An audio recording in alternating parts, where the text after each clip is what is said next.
Hoje, o que nós vamos ver é exatamente sobre pastoreando segundo o coração de Deus. A gente vai entender o que é pastorear. E isso é importante para a gente entender porque tem muita gente que hoje tem nome de pastor, mas que é só o nome.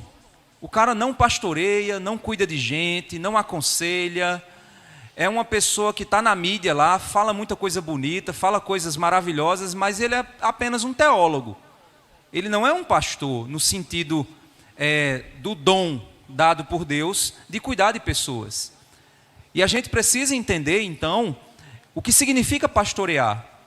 E esse pastoreio também não é algo específico de uma única figura, como a gente está vendo aqui. Mas é algo que é uma missão entregue aos líderes espirituais que são conhecidos, como a gente está vendo aqui nos nossos estudos, são conhecidos como presbíteros, que são os líderes espirituais da igreja.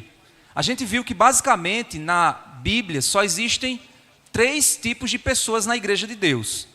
Os membros do corpo de Cristo, e os membros que são os membros comuns do corpo de Cristo, e você tem a categoria que são os diáconos, que são membros do corpo de Cristo, mas eles possuem uma missão específica dentro desse corpo, e os presbíteros, que são os pastores da igreja.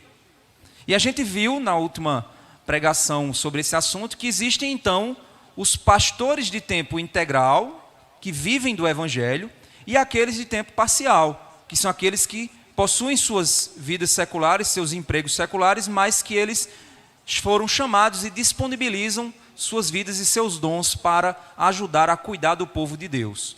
É isso que a gente tem aprendido. É necessário a gente entender que a ideia de liderança nas Escrituras, a ideia de autoridade e liderança, é uma ideia presente na criação de Deus. A figura da liderança ela é uma figura necessária. Deus assim estabeleceu. Essa ideia anárquica, essa ideia da anarquia, essa filosofia da anarquia, onde não tem liderança, todo mundo manda em todo mundo, é abaixo todo tipo de autoridade, isso não é uma visão bíblica. A visão bíblica é a visão de respeito às autoridades, é uma visão de submissão às autoridades, mas também é uma visão de que essas autoridades, esses governantes, esses líderes, eles lideram sob uma perspectiva que Cristo mostrou como se faz.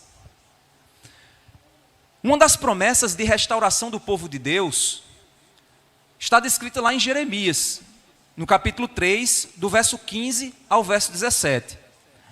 O povo de Israel estava desviado da vontade de Deus, havia se corrompido, as lideranças de Israel haviam perdido a capacidade de liderar e lideravam para seus próprios desejos e desígnios.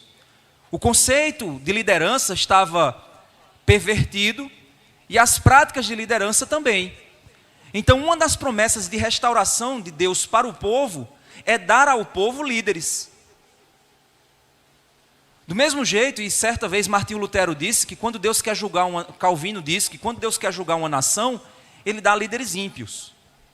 Eu digo que é a mesma coisa, quando Deus quer julgar uma igreja, Deus dá um líder ímpio para a igreja. Quando Deus quer abençoar a igreja, Deus dá líderes que abençoam a igreja. A liderança ela é essencial para isso. E por isso, então, em Jeremias capítulo 3, verso 15 a 17, é dito assim: darei a vocês pastores. E a palavra hebraica aqui para pastores significa pastores, governantes ou guias. Em algumas traduções aí vão ter lá governantes. Darei a vocês governantes. É a mesma ideia. É a ideia de alguém ou de um grupo que conduz o povo de Deus. Essa é a ideia. Na minha tradução, então, ele usa a palavra pastores porque ele vai falar sobre pastorear, ou seja, guiar o povo em direção a um local de provisão. É isso que o pastor faz, né? Ele pega as ovelhas, ele leva ela para o buraco, para jogar tudo dentro do buraco? Não. O que é que um pastor faz com as ovelhas? Conduz elas para os pastos verdejantes, conduz elas para as águas de descanso, conduz elas para um lugar de provisão e de cuidado. É isso que o pastor faz. Pelo menos o pastor que a gente vê nas Escrituras. Então ele diz: darei a vocês pastores segundo o meu coração. E quando ele diz pastor segundo o meu coração, é porque segundo a vontade de Deus, ele escolherá líderes e dará esses líderes com seus dons ao povo. E são líderes que vão refletir o coração de Deus, porque é a escolha de Deus. E esses líderes, então, que os apacentem com conhecimento e inteligência. Duas palavras muito importantes. Pastorear com conhecimento e pastorear com inteligência. E quando vocês se multiplicarem e se tornarem fecundos na terra, então diz o Senhor, nunca mais se exclamará a arca da aliança do Senhor. Ela não lhes virá à mente, não se lembrarão dela, nem dela sentirão falta, e não se fará outra. Ele está dizendo que não vai ser mais necessária a arca da aliança, que o povo ia para adorar. A arca não será mais necessária. Verso 17. Naquele tempo chamarão Jerusalém de trono do Senhor. Nela se reunirão todas as nações em nome do Senhor, e já não andarão segundo a dureza do seu coração maligno. Então, o princípio da restauração é de que esse povo liderará, esses pastores liderarão o povo em direção a uma adoração verdadeira a Deus. Que não vai depender da arca da aliança, que não vai depender do templo, mas é uma adoração verdadeira, que vai confrontar o coração desse povo, com conhecimento e com inteligência. A palavra conhecimento e inteligência, são duas palavras importantes, por quê? A palavra inteligência, ela denota a capacidade e habilidade cognitiva para entender algo e refletir sobre esse algo, para exprimir um juízo de valor sobre a reflexão. É o conceito da palavra inteligência. Essa palavra inteligência é a capacidade que você vai ter, é a capacidade que esses pastores devem ter, a inteligência é a capacidade que esses pastores, esses líderes espirituais da igreja devem ter para entender as coisas, refletir sobre elas e exprimir um juízo de valor. Ou seja, ele olha para aquilo e diz assim, eu estou fazendo a seguinte leitura, o seguinte entendimento, a seguinte reflexão a respeito dessa situação, e eu acredito que essa situação é de tal forma, é de tal maneira. Ou seja, isso é inteligência, capacidade de pensar, basicamente. Certo? O que é conhecimento? Conhecimento é a capacidade de perceber a partir do entendimento e saber aplicar, dotado por Deus, a sabedoria e a lei de Deus. Um conhecimento aplicado à vida. Isso é conhecimento. Não é coisa teórica. Não é você perguntar a tabuada para o cara e o cara saber responder. Eita, muito conhecimento ele tem. Ou então ele saber decorar um livro inteiro da Bíblia. Eita, esse cara tem muito conhecimento. Não é esse tipo de conhecimento, não é uma coisa intelectual. O conhecimento, sob o ponto de vista bíblico, é a capacidade que eu tenho de entender e de aplicar com sabedoria aquele conhecimento que eu tenho. Fazer o conhecimento se tornar algo vivo. Então, quando ele diz que esses pastores pastorearão com inteligência e conhecimento, está dizendo que essas pessoas conduzirão o povo de Deus com conhecimento de causa sobre o que é a fé e com inteligência para ajudar o povo a entender os aspectos que eles precisam entender. Fazer leituras da realidade e conduzir o povo dentro dessa realidade. Pedro, ele vai explicar como é que isso acontece. Abram lá suas Bíblias em 1 Pedro, capítulo 5, é um texto que a gente já viu algumas vezes. A gente vai ver de novo. 1 Pedro, capítulo 5. A gente está vendo esses textos várias vezes, só que aplicados a diversas situações distintas. 1 Pedro, capítulo 5, do verso 1 ao verso 4, Pedro ele vai então nos mostrar o que é pastorear. Ele vai dizer assim: aos presbíteros que há entre vocês, presbíteros são pastores. E aí lembrem-se que a gente já aprendeu isso. Presbítero é a função, pastor é a vocação. Ou seja, o presbítero pastoreia. E o pastor pastoreia. Porque para a gente, pastor é um cargo. Porque o mundo entende assim. Se eu chegar num banco e o cara perguntar, você trabalha com o quê? Eu vou dizer, eu trabalho com presbítero, eu sou presbítero. O cara vai dizer, então nada é tu. Agora se eu disser, eu sou um pastor, ele vai dizer, ah, sim, entendi, você é de uma igreja, né? Por causa da vocação, da função, certo? Mas o presbítero é a posição é dentro da igreja, é o líder espiritual da igreja. São os líderes espirituais da igreja. Então ele diz: aos presbíteros que há entre vocês, eu, presbítero como eles, mas ele não era apóstolo, apóstolo era o cargo dele. Presbítero é a função que ele exercia de pastoreio. Então, presbítero como eles, testemunha dos sofrimentos de Cristo, e ainda co-participante da glória que há de ser revelada, peço. E aí ele diz, ele faz toda essa exaltação de dizer assim, ó, pelo amor de Deus, eu peço a você, pastoreiem o rebanho de Deus, que há entre vocês, não por obrigação. Então, a primeira coisa que o cara não pode fazer ao querer pastorear ou liderar o povo de Deus, ele não tem que fazer isso obrigado. Porque minha mãe quer, porque meu pai quer, porque senão eu vou decepcionar o pastor, senão eu vou, o povo vai ficar triste. Não, não é por obrigação, mas espontaneamente. Porque se você tiver por obrigação, com certeza na primeira pancada que você levar, você vai desistir. Então é espontaneamente, é por amar, é por querer. E aí ele continua, como Deus quer, não por ganância, então não é por dinheiro, não é por querer ficar rico, mas de boa vontade. Não como dominadores, aí é a palavra que eu quero focar. Não como dominadores. O rebanho é pastoreado pelo pastor, que não é o dono do rebanho. Pastores, líderes espirituais, eles não têm o chamado para dominar o rebanho. Não é esse o chamado pastoral. Determinar com quem você vai casar, que emprego você vai ter, o que você vai fazer da sua vida, não.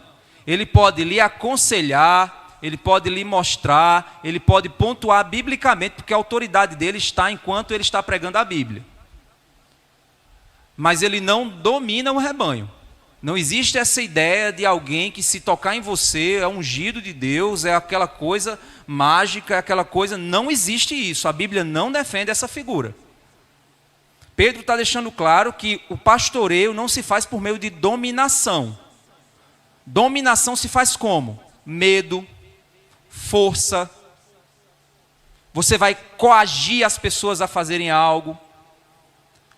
O que é você motivar as pessoas a fazerem algo?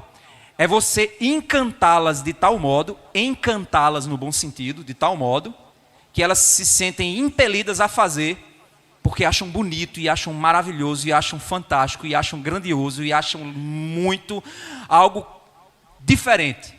Isso é motivar. O que é coagir? É você fazer de tal maneira que as pessoas fazem porque têm medo. Motivar, está a Janaína ali. Se ela me motivar, eu me sinto atraído para ir fazer o que ela está me motivando a fazer. Se ela me coagir, ela vai falar de tal modo que eu fico com tanto medo daquilo ali, que eu vou para a direção dela porque eu tenho medo. Então guarda essa lembrança na tua cabeça. Se qualquer pessoa aqui na igreja está fazendo algo porque está se sentindo coagido, fale. Se alguma liderança da igreja está coagindo você a fazer algo e dizer que é porque você tem que fazer para Deus, está errado isso. Quando a gente diz assim para as pessoas, venham para a igreja, a gente não está dizendo isso porque vai o devorador, vai dar o dízimo, senão o devorador vai devorar suas finanças. Isso é coação. A gente vai te motivar. Olha tão grande obra Deus está fazendo na tua vida. É como a gente estava conversando, eu não lembro onde foi, meu Deus, a gente fala tanto que eu não lembro nem onde foi que eu dei essa lição. Por que a gente não fala sobre dízimo aqui na igreja? Porque a gente não tem que coagir ninguém. Acho que foi no aniversário lá, foi lá, o pessoal de lá perguntou, né? Pastor, o que é que você pensa sobre isso? Aí eu disse, olha, lá na igreja a gente entende que as pessoas sabem que ofertar aqui é uma questão de consciência. Uma questão de consciência. Você está sendo abençoado? Você acredita que essa obra aqui, ela está fazendo a diferença na sua vida e pode fazer a diferença na vida de outras pessoas? Esses ventiladores, a energia que a gente pagou, a água que você bebeu, a cadeira que você sentou, a construção que está acontecendo, tudo isso você entende que teve um custo? Então eu não preciso chegar para você e te obrigar e te botar medo. Você tem que ser motivado a fazer. Pelo que você está fazendo, pelo que você está vendo e que Deus está fazendo na sua vida. Você deve ser movido pelo Espírito e não coagido a fazer. Então, se existe alguém aqui, alguma liderança que está coagindo alguém aqui na igreja, me fale, pelo amor de Deus. E se for eu, essa liderança que estou lhe coagindo, você está se sentindo coagido por mim, fale comigo também, que eu preciso me corrigir. Por quê? Porque não é assim que se pastoreia. Não são dominadores dos que lhe foram confiados. Mas olha o que ele vai dizer. Mas sendo exemplos para o rebanho. É assim que se lidera. Olha, é exatamente a representaçãozinha que eu fiz aqui. Domínio, exemplo. Domínio, você faz porque o outro te controla. Exemplo, você faz porque o outro te motiva. É isso que é a liderança. É isso que é a raiz do pastoreio. Por isso que eu digo a você que os melhores pastores são os melhores líderes e que o mundo não valoriza a liderança pastoral. Não valoriza. Se eu digo por aí que eu sou pastor, eu sou um zero à esquerda para a sociedade.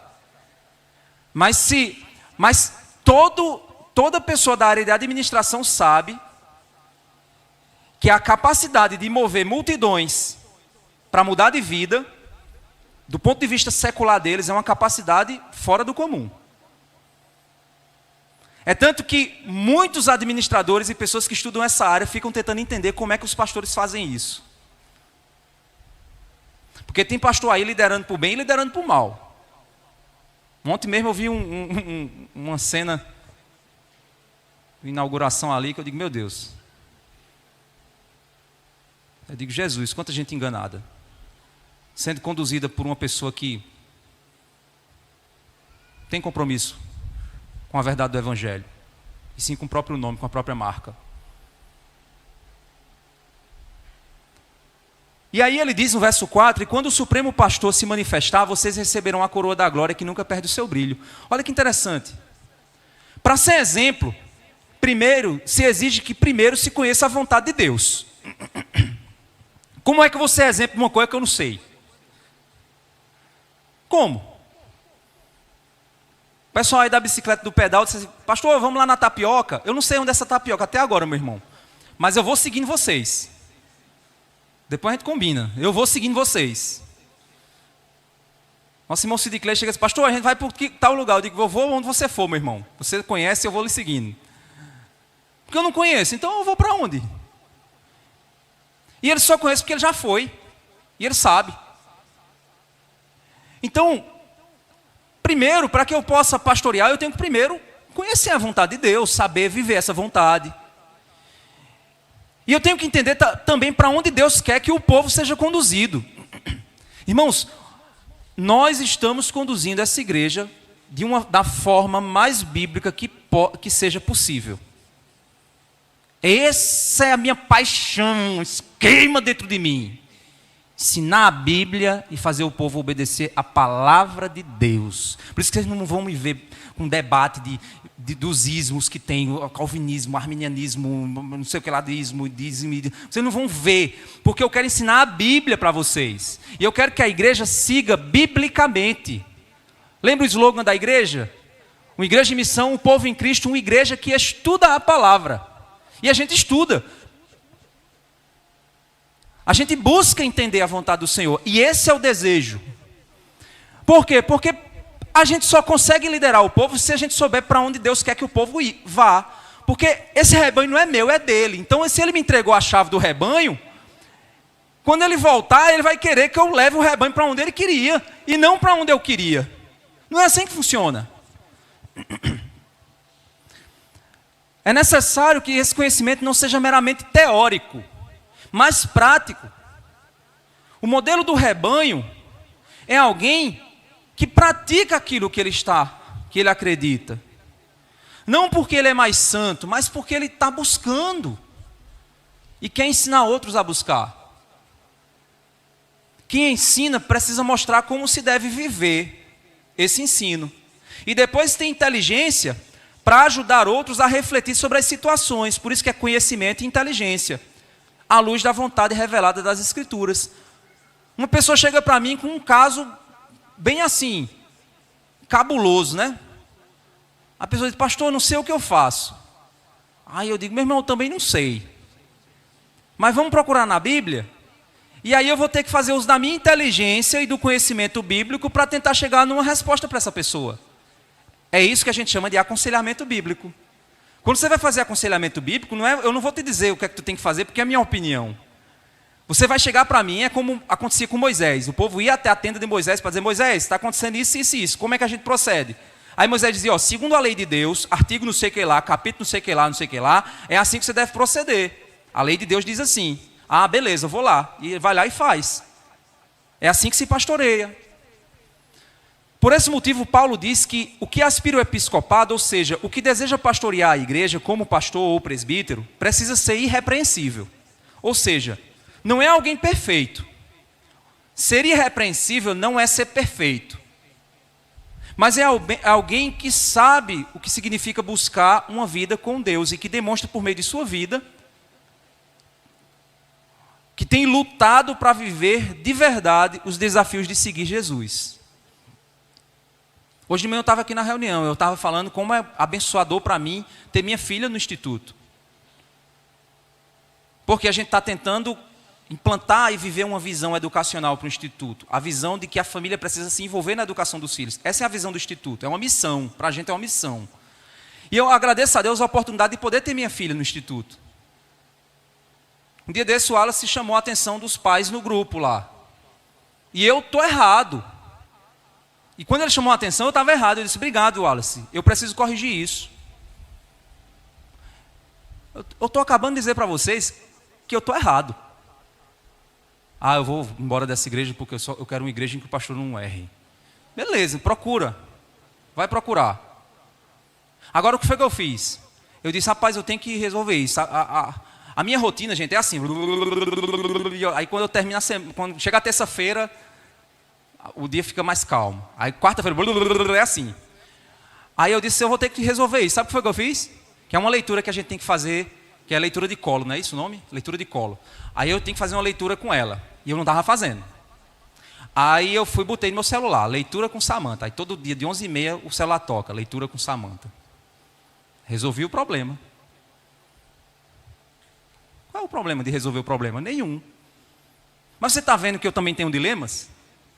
E eu tenho certeza que se eu digo para você que eu tenho dilemas, você vai ter muito mais confiança de chegar para mim e dizer: eu vou chegar num homem que tem dilemas e que está lutando, para ele me ajudar a lutar também. Só que a maioria dos pastores aí é um ungido, é o cara que vem aqui, pisa aqui, e você passa a mão no pé dele e você já fica mais santo. E você diz assim: ó, ore por mim, porque a sua oração chega mais rápido para Deus, a sua linha é mais direta. Não existe isso, gente. Agora é claro que se você vê Deus usando a minha vida e a vida dos líderes aqui da igreja para te abençoar, é porque Ele escolheu usar a nossa vida, não é porque a gente é acima do normal, não. É porque Ele olhou e disse assim: eu vou pegar aquele jumento ali e usar ele. É assim que funciona.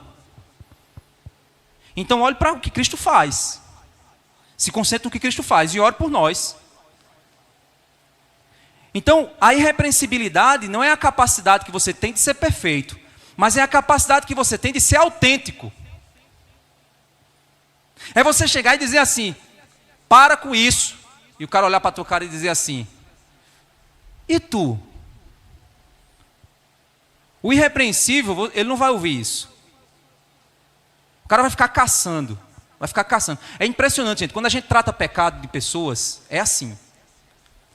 A pessoa vai, faz a besteira dela lá, aí chega aí você vê, aí você vai e confronta.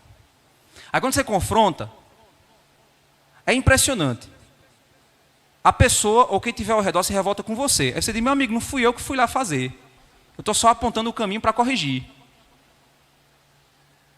E aí é impressionante a capacidade que as pessoas têm de buscar uma coisa. Ah, mas naquele dia você falou mais alto. Foi? Não certo. Ah, mas naquele dia você faltou. Você veio de sandália para a igreja. Beleza. Ó, tá usando short. Pastor usando short, que é isso? Aí esse é o tipo de coisas que as pessoas passam a avaliar. Irrepreensibilidade não tem nada a ver com isso. Tem a ver com o caráter da pessoa. Tem a ver com a busca que ela tem para obedecer ao Senhor, com a autenticidade de sua fé. Deus governa seu povo por meio da palavra. E por isso nós temos desde o Monte Sinai, Moisés com os 10 mandamentos. E hoje nós temos a Bíblia como a nossa regra de fé. Mas ao mesmo tempo essa lei deve ser ensinada ao povo. E o povo precisa saber como deve viver. Mas eles precisam ouvir aqueles que lutam por eles e lutam com eles na batalha da fé como modelos para o rebanho. A ferramenta de pastoreio é o ensino. Mas não é algo meramente intelectual. Mas o ensino se dá através das palavras. Mas principalmente, palavras que se encaixem com a vida. Esse é o padrão de Deus. Deus não quer homens perfeitos, mas quer seguidores que desejam ser perfeitos para o Pai. 1 Timóteo capítulo 4, verso 13 a 16, Paulo diz assim: até a minha chegada, dedique-se à leitura pública das Escrituras, à exortação e ao ensino. Paulo diz a Timóteo, dedique-se a isso. O que é que Timóteo, ao pastorear, deveria se dedicar? A leitura pública das Escrituras, é exatamente o que eu estou fazendo aqui agora. A exortação, ou seja, puxão de orelha, conselho, dizer assim, ei, corrige tua vida. E ao ensino, ei, vai por aqui, por ali não, vai assim, ó, a Bíblia diz isso, a Bíblia diz aquilo, é assim que a Bíblia pensa, é isso. Não seja negligente com o dom que você recebeu, o qual lhe foi dado mediante profecia. Não seja negligente. Tem muito pastor negligente. O cara não estuda. O cara não tem uma vida de oração. O cara não tem uma vida devocional. Ele é negligente. Não seja negligente com o dom que você recebeu, o qual foi dado mediante profecia com a imposição das mãos do presbitério. Medite estas coisas e dedique-se a elas, para que o seu progresso seja visto por todos. As pessoas começam a observar o progresso. Cuide de você mesmo e da doutrina. Continue nestes deveres, porque fazendo assim você salvará tanto a si mesmo quanto aos que te ouvem. Mark Dever, no seu livro, ele diz assim, ó, Deus chama seus mestres para que demonstrem progresso e não perfeição. Olha que interessante. Eu lembro a primeira mensagem que eu preguei aqui na igreja. Foi engraçado. Era exegese de púlpito aquilo ali, viu, gente? Não era pregação expositiva, não. Estou dizendo isso para vocês saberem. E aí, aí passou-se alguns meses, aí Deus foi e me mandou para pregar a palavra. Aí eu olhei o cara expondo e disse, meu Deus, é assim? Mas eu estava lá, lendo e tentando explicar e tal, e tentando e buscando. E aí os anos foram passando. Eu imagino que a igreja, pelo menos algum progresso você deve ter visto. Se não viu, meu irmão, me fale, pelo amor de Deus, para ver se eu mudo muita coisa. Mas eu estou estudando, estou buscando, estou tentando entender. Esse é o processo. Os líderes da igreja também, os irmãos que pregam aqui, é da mesma forma. Alguns jovens que eu tenho colocado para pregar aqui, é da mesma maneira. Vai havendo um progresso. Aí você vai ver quando o cara vai haver o progresso e quando o cara estagna. Por quê? Porque há negligência. Porque deve haver progresso. E não é uma coisa intelectual. É isso a chave da coisa. Às vezes quando eu vou pregar a palavra, eu vou por aí, tem pastores jovens ou que aspiram pastorado, chega para mim e pergunta, pastor, aí vai conversar comigo. Pastor, você estuda quantas horas por semana para pregação? Eu digo, meu irmão, depende do meu tempo. Se tiver bronca demais na igreja, eu tenho que reduzir o horário. Ele disse, e aí como é que você faz? Eu digo, eu dependo da graça de Deus. Minha vontade é estudar 10, 20 horas por semana. Mas tem momento que não dá. Tem dia que acontece uma bronca, eu tenho que... Então eu dependo de quê? Aquela ideia do soldado que está preparado. Para na hora que a guerra vier... Não é assim, a maioria dos soldados por aí é assim. O cabo fica na rede deitado, comendo pipoca. Soldado desmantelado, viu, irmãos? Aí fica ali, ó, comendo pipoca. Soldado de guerra, viu? Não é polícia, não. A polícia é diferente. Aí, ó, fica ali, ó. Aí, quando acontece a guerra, explodiu a guerra. Brasil contra Venezuela. Tá os cabos desse tamanho. Só sabe dar tiro de baleeira e pintar meio fio. Ele vai ter guerra de quê? De meio fio? Pinta mais. Não pode passar daqui, não. É assim que vai ser a guerra? Não dá preparo. Não há preparação. A figura que Paulo usa é que o soldado tem que estar preparado. Eu tenho que estar com minha vida devocional em dia. Eu tenho que estar com minha leitura em dia. Eu tenho que estar estudando o tempo todo. Eu tenho que estar lendo a Bíblia o tempo inteiro. Eu tenho que estar me preparando. Porque quando aparece, pum! Eu tenho que estar preparado. É assim que funciona. Por isso que ele está dizendo, cuida de ti mesmo e da doutrina. Persevera nesses deveres. E esse progresso ele vai ser natural, notório para a congregação. E a gente não pode ter medo, gente, de fazer juízo de valor, não. Vocês não podem ter medo de fazer juízo de valor do que eu estou fazendo aqui para vocês, não. Do que eu estou trazendo aqui para vocês, não. Não pode ter medo, não. No dia que eu não estudar, vocês vão perceber. Ei, o pastor hoje subiu lá só para conversar besteira, viu?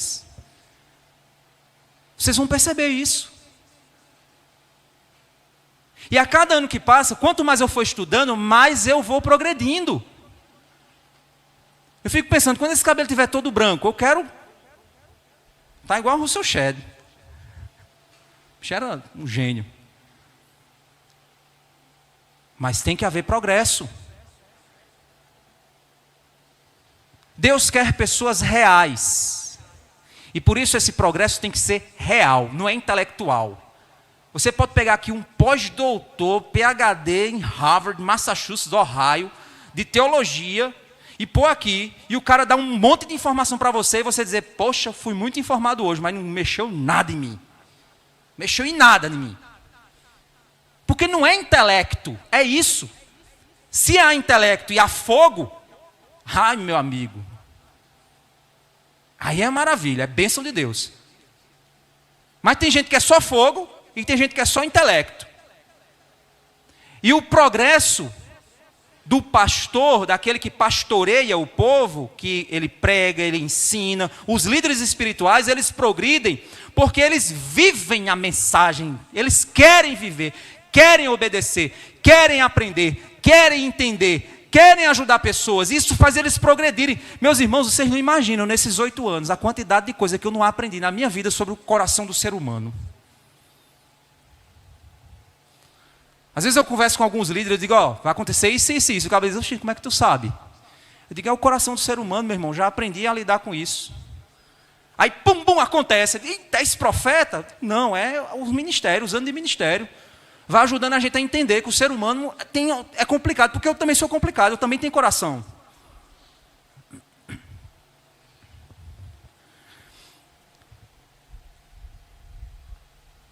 Deus quer pessoas reais, que amam Deus de verdade, a igreja, e amam a igreja que Ele chamou para servir de modelo do rebanho. Gente, pelo amor de Deus, os líderes da igreja são chamados para cuidar do povo, são chamados para pastorear a igreja, são chamados para fazer as ovelhas amadurecerem, se tornarem saudáveis.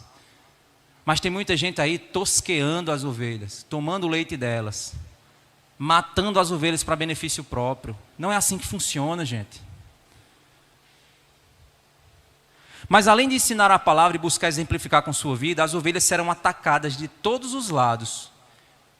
E aí vem outro ponto do pastoreio: proteger o rebanho. Tito capítulo 1, verso 9 diz assim, Paulo diz a Tito, que era outro jovem pastor: seja apegado à palavra fiel, que está de acordo com a doutrina, para que possa exortar pelo reto ensino e convencer os que contradizem esse ensino. Porque existem muitos, especialmente os da circuncisão, que são insubordinados, falam coisas sem sentido e enganam os outros. É preciso fazer com que se calem, porque andam pervertendo casas inteiras, ensinando o que não deve, com a intenção vergonhosa de ganhar dinheiro. Paulo diz a Tito: Tito, tu vai ter que fazer esses cabas calar a boca, viu? Cala a boca desses camaradas. Porque eles estão enganando, estão levando gente fora, estão levando pessoas, porque eles estão com intenções escusas. Atos 20, 29 a 31. Atos 20, 29 a 31. Eu sei que depois da minha partida, aparecerão no meio de vocês lobos vorazes, que não pouparão o rebanho, e que até mesmo entre vocês se levantarão homens falando coisas pervertidas para arrastar os discípulos atrás de si. Portanto, vigiem, lembrando que durante 3 anos, noite e dia, não cessei de admoestar com lágrimas cada um de vocês. Meus irmãos, eu me preocupo com o que vocês estão ouvindo na internet. Eu não vou proibir ninguém de ouvir nada, porque, como a gente falou aqui, não é domínio, não. Mas eu me preocupo se tem gente ouvindo bobagem aí na internet. Existe um movimento progressista que está consumindo os jovens de uma maneira terrível. E ele é silencioso e muitas vezes com cara de amor, que é o progressismo teológico. Deixa eu dizer para vocês uma verdade que tem sido martelada o tempo inteiro. E se você ouvir uma pessoa dizendo isso, pode ter certeza, esse cara está errado. Olha, desejo sexual pecaminoso não é identidade. Vou repetir. Desejo sexual pecaminoso não é identidade. Se você tem um desejo homossexual, isso não é, você não é homossexual. Aí agora inventaram o cristão gay. Inventaram esse termo. O cristão gay celibatário. Não existe cristão gay, gente. Porque se o desejo sexual pecaminoso define minha identidade, então eu sou o quê? Eu sou o cristão adúltero? Cristão adúltero de uma só mulher. Pronto, eu agora, pastor Lázaro, vou ser cristão adúltero de uma só mulher. Você vai ser o quê? O cristão mentiroso que fala a verdade? É o cristão mentiroso que fala a verdade. Pecado vira identidade? Onde isso acontece? Na cabeça das ideologias. Mas por que tem gente que tem medo de confrontar a ideologia? Porque eles estão nas universidades, estão no poder, estão nas grandes cadeiras do governo, dentro das escolas às vezes, em algumas igrejas. E aí tem medo de confrontar. Coitado de João Batista, ficava feito um doido no deserto. Voz do que clama no deserto, é um doido ali, ó, está no deserto. Mas estava lá no deserto fazendo a vontade de Deus. Enquanto os escribas e fariseus estavam sentados do lado de Herodes fazendo bobagem. Pregando heresia, pregando coisa errada. Então você quer ser aplaudido por quem? Pelo mundo? Por isso que eu me preocupo com o que os jovens estão ouvindo, estão vendo, estão assistindo. Eu me preocupo com isso. Então se alguém chega para você, jovens, se alguém chega para você e diz que existe cristão gay celibatário, esse cara está querendo levar você por caminhos ruins. Isso não existe. A Bíblia não defende isso em lugar nenhum. Porque desejo pecaminoso não é identidade, é desejo pecaminoso, é condição de um pecador. E que o pecador precisa lutar contra os seus desejos pecaminosos. Independente de quais desejos sejam, precisa lutar. Precisa buscar na graça de Deus. E a santificação ela vai sendo progressiva. Mas eu não posso deixar que o pecado reside no meu coração e eu convivo com ele. Não é porque eu sou cristão gay, celibatário, bota assim na identidade. Não existe, gente. Não existe isso. Então, eu falando isso, é porque eu não sou conhecido. Mas isso que eu falei para você, se alguém pega e faz um corte aqui desse vídeo, amigo, minha vida vira um inferno. Mas aí é que está. O pastor está disposto a fazer sua vida virar um inferno em nome da palavra. Está disposto. Líderes espirituais da igreja estão dispostos a fazer isso. Por quê? Porque tem que proteger o rebanho. É assim que funciona. O pastor Mark Dever, eu acho muito interessante, eu gosto muito da visão eclesiológica do pastor Mark Dever. Ele sistematiza alguns pontos de atenção para proteger o rebanho de Cristo. Se você tiver dúvidas quanto a esses pontos aqui, você pode comprar os livros dele lá e dar uma lida, lá vai estar bem explicadozinho, né, certo? Aqui eu fiz um resumo. Primeiro ponto que ele disse, para você proteger o rebanho. Primeiro, conheça o ambiente ao seu redor. Entenda as idolatrias, ideologias, sofismas que podem permear o seu povo por meio da cultura. Como semana passada, eu bati num bocado de ídolo aqui. Saí quebrando. Dinheiro, poder, governo, viagens, sucesso profissional. Saí batendo assim. Quebrei um bocado de coisa de santo. Daquelas com as velas acesas. Por quê? Porque a gente vê que isso são os ídolos do coração do povo hoje. Todo mundo quer aparentar ser, no lugar de ser. Esse tem sido o problema dessa geração. A geração da vaidade. Então a gente tem que conhecer o ambiente ao nosso redor. Vocês lembram na época da pandemia, que eu vim aqui e dizia, esse negócio de hashtag SUS salva vida, isso é conversa. Aí você, tem gente que fica... que eu dizia assim, isso é idolatria, gente. Quem salva a vida é Jesus. Agora, se existe um sistema de saúde bom, amém. Mas é bom, na maioria das vezes? Não. Aí eu vou entrar na onda dos artistas, porque é uma batalha política. Esses hashtags são batalhas políticas. E se você fica na onda da... O povo vai dizer, é igual ali, a patotinha de lá. A gente não, gente. A gente não usa hashtag do mundo, não. Nosso hashtag é Jesus. Jesus Save Lives. Essa é a nossa hashtag. Falei certo? Falei, amém. Paulo diz que nós não devemos nos deixar enredar por vãs filosofias, vãs sutilezas. É como esse tempo de política que teve. Eu fui xingado dos dois lados. Eu digo, eu sou o quê? Aí o cabo disse, é isentão. Eu digo, pronto, então eu já fui classificado, né? A gente precisa conhecer o ambiente para alertar o povo. Cuidado com isso. Olha o buraco. Aí, meu amigo, só que às vezes tem gente que ama o buraco. É apaixonado pelo buraco. Tem uma foto do buraco. Acende vela pro buraco. Aí você diz, olha o buraco. Aí o caba vai, que nada, caba safado. Cala sua boca, seu pilantra. Você, bum, dentro do buraco. Aí depois, pastor, me salve do buraco. Aí eu digo, eu avisei o buraco. Eu avisei do buraco, meu irmão. O segundo processo, monitore o processo de membresia. Busque meios para verificar se quem deseja se tornar membro documentado do hall, que é óbvio que membro espiritual não está na nossa mão, né? Quem deseja se tornar membro do hall da igreja, a gente tem que verificar se primeiro o cara é crente.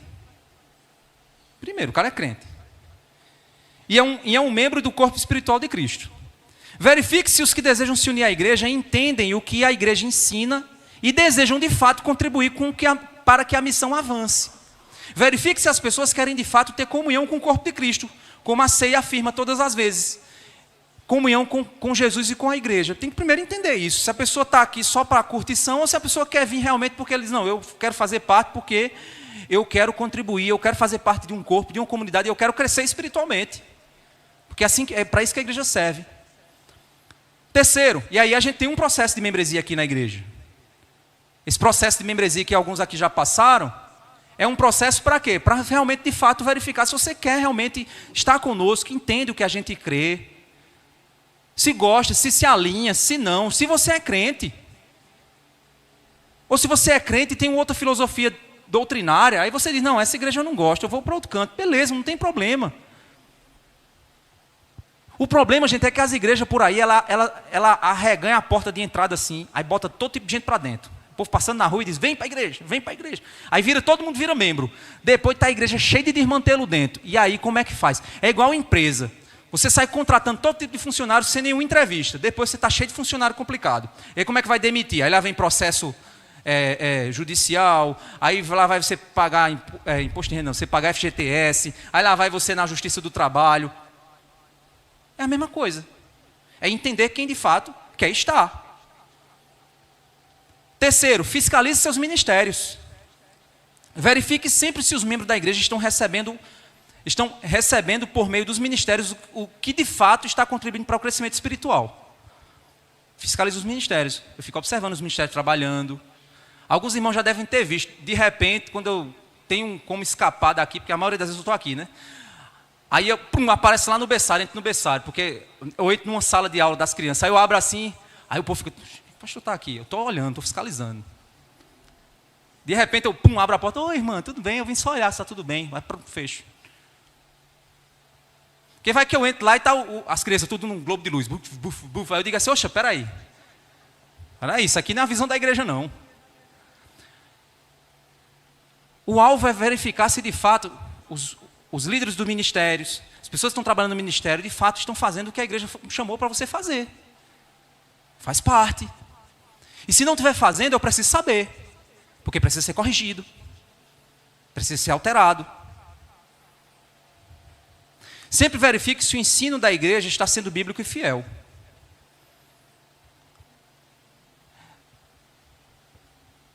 Tem outra figura importante também, que lá em Hebreus 13, 17, que é outra missão do pastor, do pastoreio.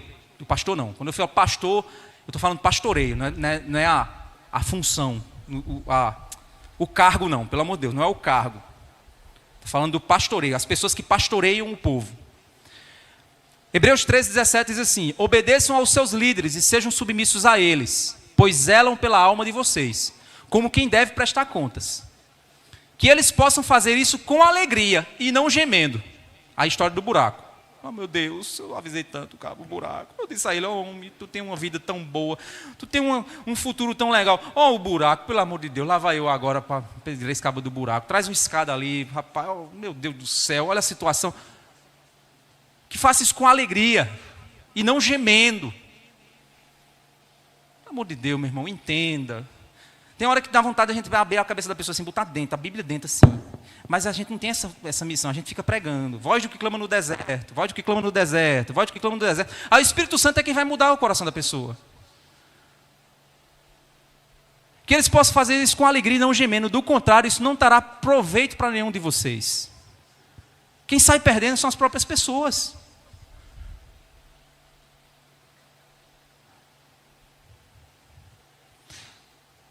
Lá em Ezequiel, Deus faz uma séria acusação aos líderes da nação. Ezequiel 34, 2 a 5. Filho do homem, profetize contra os pastores de Israel. Profetize e diga-lhes: assim diz o Senhor Deus: ai dos pastores de Israel que apacentam a si mesmos. Será que os pastores não deveriam apacentar as ovelhas? Vocês comem a gordura, vestem a lã, matam as melhores ovelhas para comer, mas não apacentam o rebanho. Vocês não fortalecem as fracas, não curam as doentes, não enfaixaram as quebradas, não trouxeram de volta as desgarradas e não buscaram as perdidas, mas dominam sobre elas com força e tirania. Assim elas se espalharam, por não haver pastor, e se tornaram pasto para todos os animais selvagens. Aí elas se espalham, o lobo vem e devora.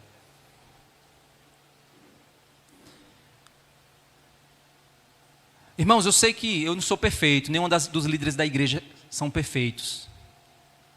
Os irmãos que têm caminhado comigo, os diáconos, alguns que eu envolvo eles em aconselhamento. Deixa eu dizer uma coisa para você, olha. Se um diácono entrou em contato com você, foi porque eu pedi, para te ajudar de alguma forma. Se você está passando por alguma crise, algum diácono vai lá para te ajudar, respeite aquela pessoa que está ali te procurando. Para com esse negócio, não, tem que ser o pastor. Pelo amor de Deus, gente. Não existe isso não. Aquele homem está ali dispondo da agenda dele, do tempo dele, do coração dele, para te ouvir, para te guiar, para te ajudar. Está me ajudando a te ajudar. Mas tem gente que o diácono entra 30, 20 vezes, a pessoa fica se esquivando, porque parece que não quer. Pelo amor de Deus, que coisa feia. E não espere que eu vou não, viu? Não espere que eu vá não. Não espere que eu vá não. Não, porque eu espero que o pastor venha. Não, não é assim não. São pastores que pastoreiam. Sabe por quê? Porque eu estou lidando às vezes com a faixa de Gaza. Estou lá igual o Rambo, com faixa vermelha. E tu está lá com a unha. Ai, quebrei minha unha, eu quero que o pastor venha ver minha unha quebrada. Não, não. Tem gente em situação pior. Que a gente precisa estar trabalhando, precisa estar ajudando. É isso que é a liderança espiritual da igreja. Por isso que o colegiado de líderes é tão importante. Aí você diz, é porque o pastor lida com as situações mais complexas porque os outros não têm capacidade. Não, gente, é porque eu vivo disso. Eu tenho mais tempo para estudar, para me preparar, para pensar, para refletir. Porque esse é o meu trabalho. Então a ideia é que eu pegue os casos complexos, que eu chego lá na biblioteca e digo, você tem livro disso aqui? Tem. Me dá o livro aí que eu vou ler. Tem uma pessoa que está precisando de uma ajuda, eu vou ver como é que eu posso ajudar ela. Tem situações de relacionamentos que eu tenho percebido que um dos assuntos mais repetidos é perdão, falta de perdão. Eu acabei de comprar um livro do Timothy Keller chamado Perdoar. Está sendo lançamento agora da Vida Nova. Eu vou ler ele todinho. Vou rabiscar ele todinho, riscar o bicho inteiro. Para eu chegar e dizer assim, agora eu vou dizer o que é perdoar. Porque é meu trabalho, é minha função.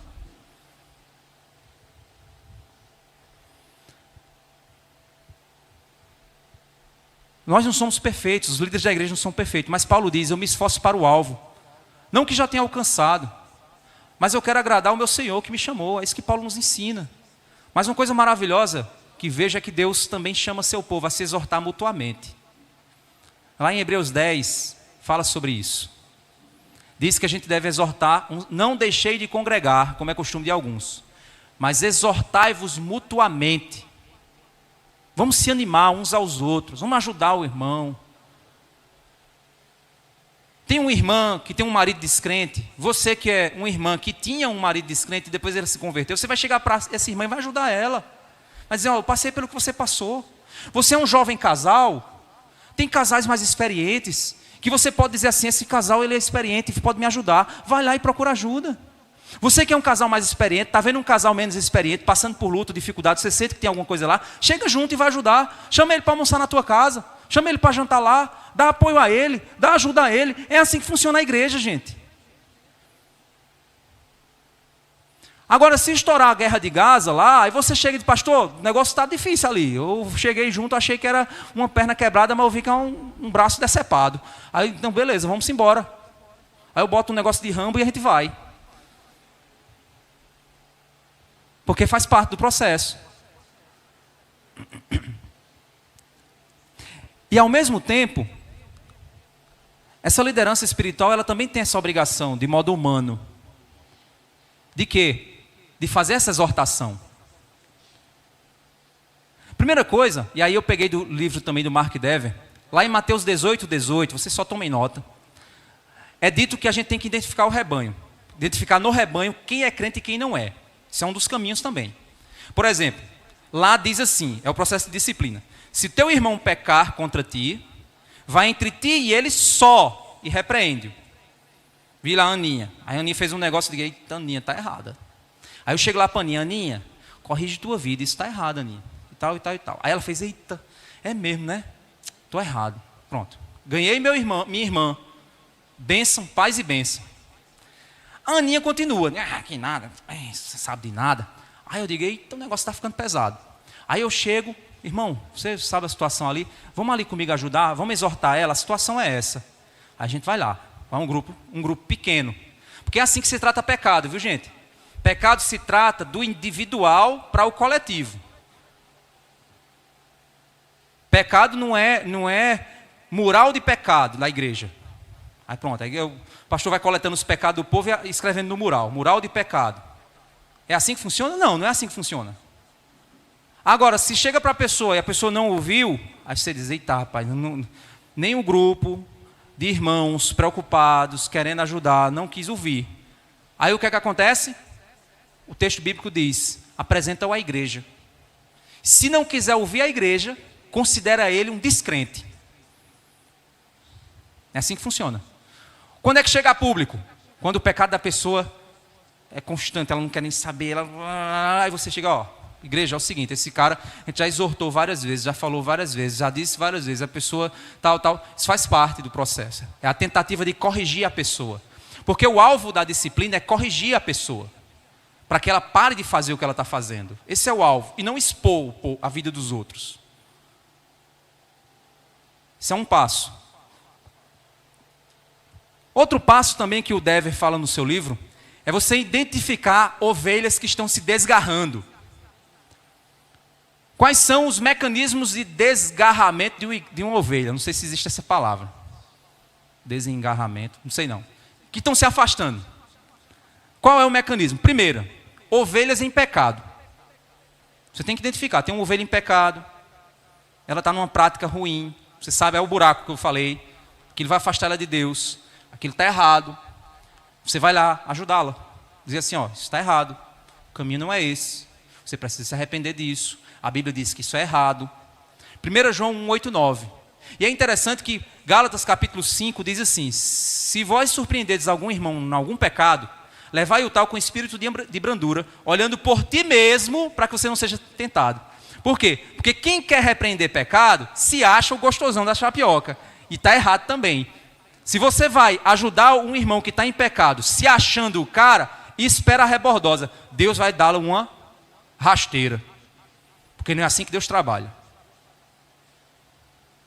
Mas se você vai com misericórdia, com amor, com carinho, com desejo de ajudar a pessoa, você vai lá, a pessoa está em pecado, você fala do pecado, você diz assim, ó, a Bíblia diz assim, não pode ser assim.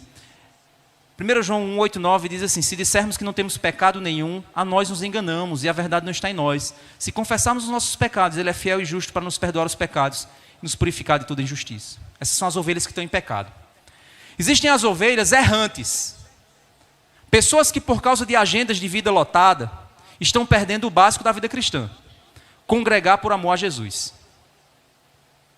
A pessoa tem programa para tudo. Para tudo a pessoa tem agenda lotada. Para as coisas de Deus é o resto. Se der tempo. Se der certo. Mas cedo ou mais tarde essas pessoas caem. Pode ter certeza. Pode ter certeza. Ovelhas coxas. Pessoas que estão passando por dias maus e precisam de alguém andando ao seu lado e lhe exortando para que ela não desista. Ovelhas briguentas. Lá em Filipenses capítulo 4, verso 2 e 3, Paulo diz assim, ó, lá na igreja de Filipos, peço a Evódia e peço a Sintique que no Senhor tem o mesmo modo de pensar. Evódia e Sintique eram duas mulheres que estavam dentro da igreja brigando. Aí Paulo diz, ó, tenta resolver a briga delas. E peço também a você, fiel companheiro de julgo, que auxilie essas mulheres, pois juntas se esforçaram comigo no Evangelho, juntamente com Clemente e com os demais cooperadores meus, cujos nomes se encontram no livro da vida. Então eram ovelhas briguentas, estavam dentro da igreja brigando. E aí você tem que toda paciência chegar lá e dizer, ó, vamos resolver essa bronca de vocês. E normalmente você faz o quê? Você faz o trabalho de pacificador. Fala você, ao outro, deixa ele falar. Agora fala você. Pronto. E assim. Aí você faz esse trabalho. São as ovelhas briguentas. Estão brigando dentro da igreja. E tem as ovelhas que mordem. Pessoas que você tenta ajudar e elas te mordem. Mas com amor você tem que ter paciência. Até que Cristo opere uma obra nela. E também você possa aprender ouvindo. Porque pode ser que ela te mordeu porque você pisou sem querer no pé dela. Ou até querendo. E aí você também aprende. Você diz assim, mas amiga, aquela ovelha ali, eu fui... Cheguei assim por trás da bicha, a bicha se assustou e me deu uma mordida. Então já não chego assim, já aprendi. Já vou chegar de outro jeito. Irmão, paz do Senhor Jesus, amado. A paz, querido pastor. Não mordeu mais. Já deu resultado. Mas a maior graça da igreja e que o pastor também é uma ovelha. E por isso ele precisa ser pastoreado. Apesar de ser o guia do rebanho, os líderes da igreja também são rebanho. Ele guia pela palavra, ele não guia por si mesmo. Por isso a maior missão do pastor, dos líderes espirituais da igreja, é amadurecer uma igreja que sabe se exortar em Jesus. Eu vou ler esse texto novamente, só que na tradução NVI, que eu acho bem legal essa tradução para esse texto aqui. Para outros textos também, mas eu acho que ele deixa mais claro. Hebreus 10, 24, 25. E consideremo-nos uns aos outros para incentivar-nos ao amor e às boas obras. Consideremos uns aos outros. Vou fazer igual aquele pastor. Olhe para o irmão que está do seu lado. Considere esse irmão. Tenha consideração por ele. Olhe para o irmão que está do seu lado. Assim, eu tenho consideração por você, meu irmão. Eita, aí, tá vendo? Legal isso. Gostei dessa prática. Vamos fazer isso mais vezes. Se você tem consideração pelo irmão, você vai incentivar ele a ter uma vida santa. E não uma vida porca, mas uma vida santa. Então você vai incentivar ele às boas obras. Vem, meu irmão, para o culto, vai ser bom. Vem, meu irmão, ó, vamos ensaiar aqui, vamos marcar um dia para a gente ensaiar lá, porque a música eu estou tendo dificuldade com ela. Vamos marcar para ensaiar? Bora. Meu irmão, olha, estava lá na escola e vi tudo de longe assim, tu estava andando com a galerinha do mal. Véi, não vai por aí não. Você está ajudando seu irmãozinho da igreja. Verso 25, não deixemos de nos reunir como igreja, segundo o costume de alguns, mas encorajemo-nos uns aos outros. Ainda mais quando vocês veem que se aproxima o dia.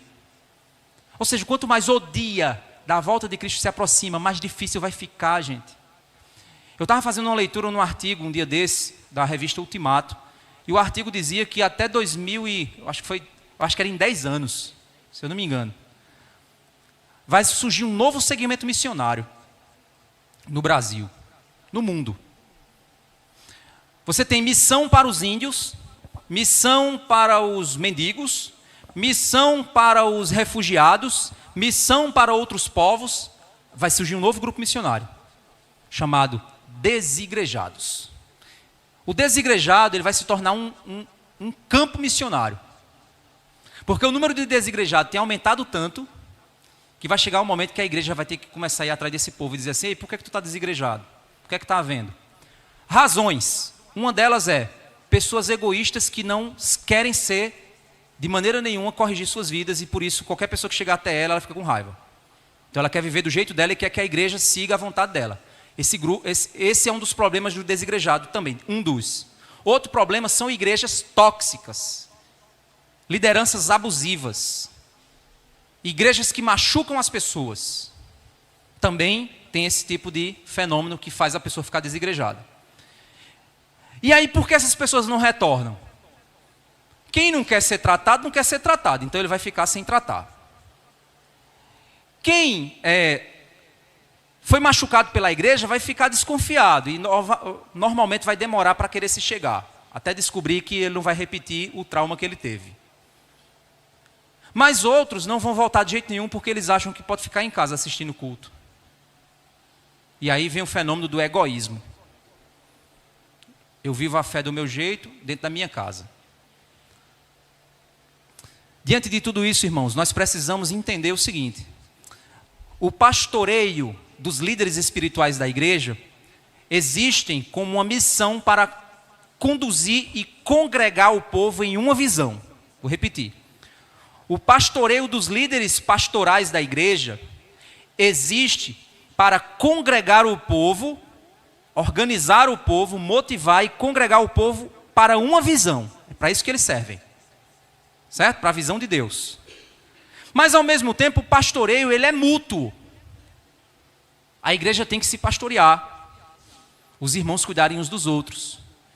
E aí vem aqueles textos: as mulheres mais velhas ensinem as mais jovens, os mais velhos aos mais jovens, o conselho, o cuidado mútuo, a exortação, a admoestação, aconselhai-vos mutuamente no Senhor.